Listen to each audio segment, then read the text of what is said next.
മുൻ മുഖ്യമന്ത്രി വി.എസ്. അച്യുതാനന്ദന്റെ ആരോഗ്യനില അതീവ ഗുരുതരമായി തുടരുകയാണ്. ഷീജ തിരുവനന്തപുരത്ത് നിന്ന് ചേരുന്നുണ്ട്. ഷീജ, പറയൂ, ആശുപത്രിയിൽ നിന്നുള്ള വി.എസിന്റെ ആരോഗ്യനില സംബന്ധിച്ചിട്ടുള്ള അപ്ഡേഷൻ.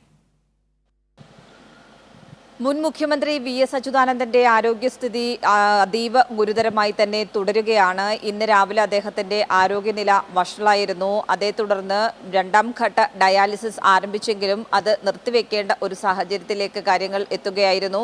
അതിന് തൊട്ടു പിന്നാലെയാണ് ഇന്നത്തെ മെഡിക്കൽ ബുള്ളറ്റിൻ പുറത്തിറങ്ങിയത്. ഈ മെഡിക്കൽ ബുള്ളറ്റിനിലും അത് തന്നെയാണ് വ്യക്തമാക്കിയത്. ഗുരുതരമായി തുടരുന്നു ആരോഗ്യസ്ഥിതി. അതിനൊപ്പം തന്നെ അദ്ദേഹത്തിന്റെ രക്തസമ്മർദ്ദം, അതോടൊപ്പം തന്നെ വൃക്കകളുടെ പ്രവർത്തനം, ഇത് രണ്ടും പഴയ സ്ഥിതിയിലേക്ക് ആയിട്ടില്ല. അതിനു വേണ്ടിയിട്ടുള്ള തീവ്ര പരിശ്രമം തന്നെയാണ് ഡോക്ടർമാരുടെ ഭാഗത്തു നിന്നും ഉണ്ടാകുന്നത് എന്നുള്ള കാര്യം തന്നെയാണ് അതിലും സൂചിപ്പിച്ചിരുന്നത്. പക്ഷേ അദ്ദേഹം മരുന്നുകളോട് പ്രതികരിക്കുന്നു എന്നുള്ളത് ഒരു ശുഭസൂചകമായി തന്നെ കാണുകയും ചെയ്യുന്നു. ഈ ഒരു സാഹചര്യത്തിൽ ഇന്നിപ്പോൾ സംസ്ഥാന സർക്കാർ നിയോഗിച്ച, കഴിഞ്ഞ ദിവസമാണ് സംസ്ഥാന സർക്കാർ ഒരു വിദഗ്ധ സംഘത്തെ നിയോഗിച്ചിട്ടുണ്ടായിരുന്നത്. 7 അംഗ ഡോക്ടർമാരുടെ വിദഗ്ധ സംഘത്തെ, മെഡിക്കൽ കോളേജിലെ ഡോക്ടർമാരുടെ വിദഗ്ധ സംഘത്തെയാണ് നിയോഗിച്ചത്. ഈ ഡോക്ടർമാർ ഇവിടെ വി.എസ്. ചികിത്സയിൽ കഴിയുന്ന സ്വകാര്യ ആശുപത്രിയിൽ എത്തുകയും ഇവിടുത്തെ ഡോക്ടർമാരുടെ സംഘവുമായി കാര്യങ്ങൾ, ആരോഗ്യ വിവരങ്ങൾ വിലയിരുത്തുകയും വി.എസിനെ നേരിട്ട് കണ്ട് സ്ഥിതിഗതികൾ വിലയിരുത്തുകയും ചെയ്തു. അതിൽ അവർ എത്തിയ ഒരു നിഗമനമെന്ന് പറയുന്നത് ആന്തരിക അവയവങ്ങളുടെ പ്രവർത്തനത്തെ സാരമായി തന്നെ ബാധിച്ചിരിക്കുന്ന ഒരു സാഹചര്യമാണ്. പക്ഷേ ഈ പറയുന്നത് പോലെ തന്നെ മരുന്നുകളോട് വി.എസ്. പ്രതികരിക്കുന്നുണ്ട് എന്നുള്ളതും ഈ ഒരു ഘട്ടത്തിൽ എടുത്തു പറയേണ്ടതാണ്. അതീവ ഗുരുതരമായി തന്നെ തുടരുന്നു എന്ന് ചൂണ്ടിക്കാട്ടി ആരോഗ്യ വിദഗ്ധരുടെ സംഘം സർക്കാരിന് റിപ്പോർട്ട് സമർപ്പിക്കുകയും ചെയ്തു.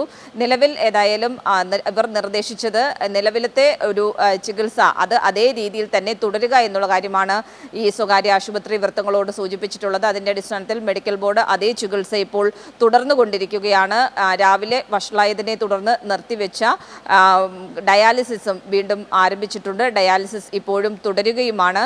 നിലവിൽ ആദ്യഘട്ട ഡയാലിസിസ് നടത്തിയതിൻ്റെ ഒരു പശ്ചാത്തലത്തിൽ ചെറിയ തോതിലുള്ള മാറ്റം വി.എസിൽ കണ്ടിരുന്നു. അതിൻ്റെ അടിസ്ഥാനത്തിൽ തന്നെയാണ് വൃക്കകളുടെ പ്രവർത്തനം അതിൻ്റെ പഴയ സ്ഥിതിയിലേക്ക് എത്തിക്കുന്നതിന് വേണ്ടിയിട്ടുള്ള തീവ്ര ശ്രമം എന്ന രീതിയിൽ രണ്ടാം ഘട്ട ഡയാലിസിസ് കൂടി നടത്തുന്നത്. പക്ഷേ അപ്പോഴും ഈ ആന്തരിക അവയവങ്ങളുടെ വലിയ തോതിൽ ഇത് ബാധിച്ചിട്ടുണ്ട്. ഒപ്പം തന്നെ ന്യൂമോണിയയുടെ ഒരു ചെറിയ തുടക്കവും കണ്ടിരുന്നു. അതിന് ആൻറ്റിബയോട്ടിക്കുകൾ അടക്കം നൽകിയിട്ടുണ്ട് എന്നുള്ളതാണ് ഡോക്ടർമാർ വ്യക്തമാക്കുന്നത്. ആ രീതിയിലാണ് വി.എസിൻ്റെ ആരോഗ്യനില തുടരുന്നത്. ഏതായാലും കൃത്യമായിട്ടുള്ള നിരീക്ഷണം ഓരോ ഘട്ടത്തിലും ഈ ഡോക്ടർമാരുടെ സംഘം, സ്വകാര്യ ആശുപത്രിയിലെ പ്രത്യേക ഡോക്ടർമാരുടെ സംഘം നടത്തി തന്നെയാണ് വി.എസിൻ്റെ കാര്യത്തിൽ മുന്നോട്ട് പോകുന്നത്.